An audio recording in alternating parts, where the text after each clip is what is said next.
அதுதான் அப்போஸ்தலனாகிய பவுல் சொல்றாரு, அவனுடைய தந்திரங்கள் நீங்கள் அறியாது இருக்கிறது நல்லதல்ல, அவன் தந்திரங்களை நீங்கள் அறிந்திருக்கிறீர்கள்.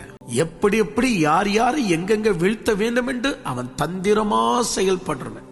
சிலர்களுக்கு பாஸ்டர் சரியில்லை அப்படின்னு காதுல போடுவான், அவ்வளவுதான். 194 கேள்விக்கு பதில் தெரிஞ்சிருந்தாலும் இந்த ஒரே ஒரு கேள்வி போதும்.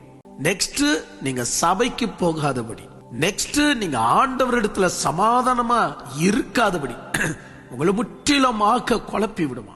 கண் போன போக்கில் போகிறவன் ஒருத்தன், கால் போன போக்கில் போகிறவன் ஒருத்தன், மனம் போன போக்கில் போகிறவன் ஒருத்தன் அப்படின்னு கவிஞருங்க பாடல.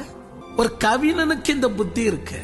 அப்ப நீ எந்த அளவுக்கு எச்சரிக்கையா இருக்கணும். கடவுள் பேசினார் என்று உன் மனசு பேசுகிறத கடவுள் மேல சாக்கு போடுறிய, எவ்வளவு பெரிய விபரீதம்.